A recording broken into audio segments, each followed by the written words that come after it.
Hey everyone, this is Saito and welcome to my MUALANI guide. In this video we'll tell you everything that you need to know about MUALANI, so let's just jump right into the video. But before we start, please consider subscribing as it would really help the channel. Okay, so first of all, I really like that now you can just walk around and there is like a very huge map when you're just training. So it's very nice that it's not just like, you know, the classic domain, you finish it and you just get the rewards. Now you have to like walk around. It's very nice, it's very nice. But let's talk immediately about what she can do. Her main gimmick is her shark. When she just uses the skill, she will basically do a mount. That is because the shark has a duration, but it really takes a lot of time to deplete it. So you can surf on it as much as you want, basically, also because it doesn't have a lot of cooldown, so you can just spam it and use it a lot. It's very nice for exploration, but of course it also does some other stuff. Basically what it does is that if you surf through an enemy, it will get marked and you will gain 1 stack. When you get 3 stacks and you don't have to mark different enemies, so you can just mark the same one 3 times. If you do a normal attack, she will just launch the shark at the enemies and it will deal a lot of damage. So it's basically a nuke. And the good thing is that you don't remove the shark once you're done with the normal attack. Like, the shark will still remain there, you will still be in your skill state. It's very nice. I usually expect these kind of characters to just do it once and then you have to like keep the rotation, but she can just keep doing it. So that is very nice. I really like that you don't have to waste time just refreshing the cooldown and you can just do it a lot of times. It's very nice. As for the burst, it's the classic AoE, a little nuke. I mean, not that little, because it's like, in this case, it's 93.5% of her HP, which is a lot. And it doesn't even cost a lot. Like 60 isn't a big cost. Like Yule, I think, has 80. So it's pretty affordable and it also deals a lot of damage. And it's also pretty funny because it's not like an immediate nuke. You just see the shark slowly flying at the enemies. It's very nice. So she's just amazing at exploring. I really like that she can just surf around and that she also deals a lot of damage. So that is very nice. And she also looks amazing, like she looks sick. But we will talk about her talents more in depth later. For now, let's focus on the weapons. So the best weapon she has is Surf's Up, and it's always crazy how much broken they keep making these signature weapons. This one immediately gives you a plus 20% HP, which is basically the Hydro Resonance. So you get the Hydro Resonance just from the start. And this is very funny, like once every 15 seconds for 14 seconds. It's very stupid, but you get 4 stacks and each stack gives you a plus 12% normal attack damage. So immediately you get a plus 48%. After you do a normal attack, you will lose 1 stack, so it will be 36%. And after you trigger Vaporize, you will gain 1. But you can only get up to 4 stacks. So if you just keep a normal rotation and you play her in a Pyro team, you will always be able to get a plus 48%. And we're not even gonna talk about how its main stat is an 88% crit damage. So even without any artifact, she will have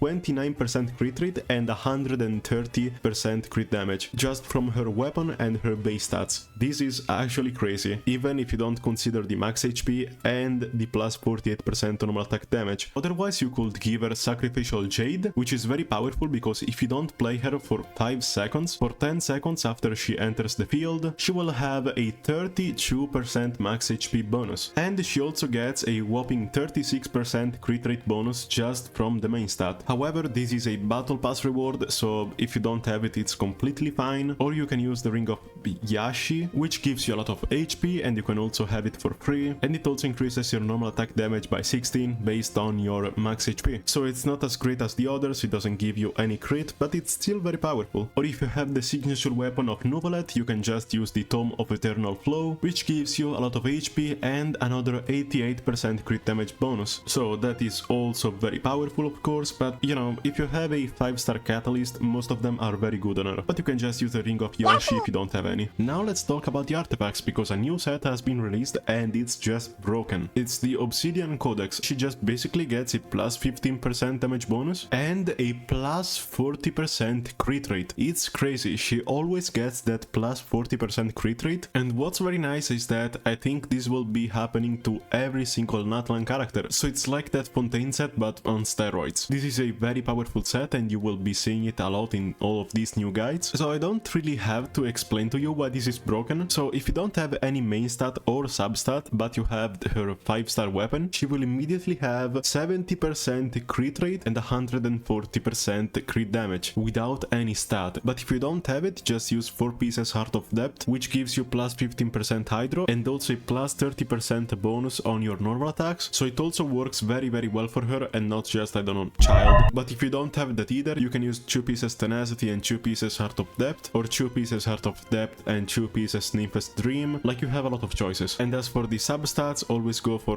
HP sand, hydro damage bonus goblet, and the crit circlet. As for the substats, always go for crit over HP over energy recharge, and you're done. You can also sneak in some elemental mastery if you want. Like, I didn't think much about this, but yeah, you can try. As for her passive talents, this is a very nice one. Basically just makes her surf for a bit more time. This is a little tricky, but if you pull it out, you can get a plus 45% damage bonus based on her max HP. And this is a bit, it's not like very powerful, but it's very nice for exploring. So they kinda gave this bonus passive talent just to help you explore. So despite having 4 passive talents, she still has only 2 that are very good, just like every character apart from Daddy. And the last one is very nice because, you know, MUALANI is new, so you get new resources very easily, and you also gain a lot of energy, so you can just search more. And now the priority is skill over burst over normal attack, because just like Lorinde, while her skill damage is considered normal attack damage, the normal attacks won't be like scaling with it at all, so you're just buffing the 3 normal attacks that don't do anything, so you should always upgrade the skill and the burst. Now let's talk about the constellations. So this is very nice, it deals a lot of damage, despite the fact that she doesn't really need it, because she already has a lot of good scaling, but it's still very nice. So this just buffs one of her passive talents, and by a lot, and basically you just get to use the skill for a lot of time, and you also deal a crazy amount of damage. She will be able to do a crazy amount of damage, and it will make her even more solid. The number 3 and number 5 are always the same. The number 3 is better though. The 4th one is crazy, so she basically becomes Oppenheimer with the burst, and for some reason you buff again your passive talent. So I really like this, because the most constellations you get, the most you can like upgrade your single talent. It really makes her very interesting, because it becomes even more solid the more you upgrade her. Though it's not very achievable if you're not a whale, so you don't really need this one. And the last one I forgot to say is that it basically makes her even more of a nuker, because you get a lot of more damage the first time you use your skill, because it gives you a damage increase that you get only once every Night Soul Blessing. So it basically tells you to keep doing the rotation. But if you have the C6, you don't need to do any rotation. Like, she becomes better than Nuvalet. She can just keep surfing around and keep dealing the same amount of buff damage, so it becomes even more of a nuker. Honestly, you don't really need this, like, just keep doing a rotation. Why would you need to use a Nuvalet? Like, you can just play more characters alongside her, and I don't really think that you need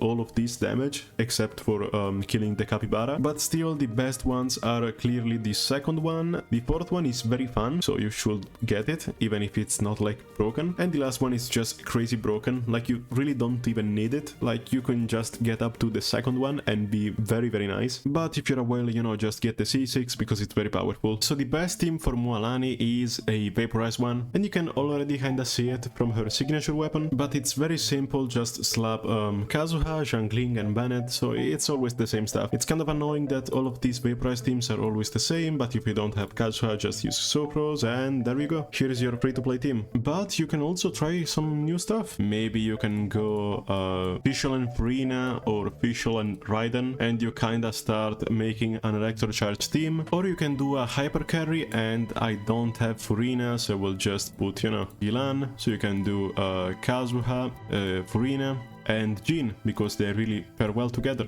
So this is an hyper carry team, and you also get the double resonance for both Anemo and a plus 25% max HP. Just go check some like electrocharge, because they are very fun. And yeah, despite being a nuker, she is sort of versatile. So in conclusion, should you pull for her? Yeah, I think you should. I really think you should. The reason I didn't pull for her is because I really like Kenich and the other guys. So if it was not for that, I would be pulling for her, because she is very nice. Like, she is very good at exploring. She can do a lot of damage and has some very interesting interesting rotations, she can be put in a lot of teams, and overall she just looks very fun to play. I don't like Nuvolet because of how like simple and like basic and boring his gameplay is, and that makes him like a broken unit, but MUALANI is both broken and also very fun to play. So I would pull for her, but I really have to save for the others, and yeah, if you really like her, pull for her because she is very nice, and also go farm the new set because you will really need it. So if you enjoyed the video, remember to subscribe because it really helps me, and I'll see you in the next video. Bye!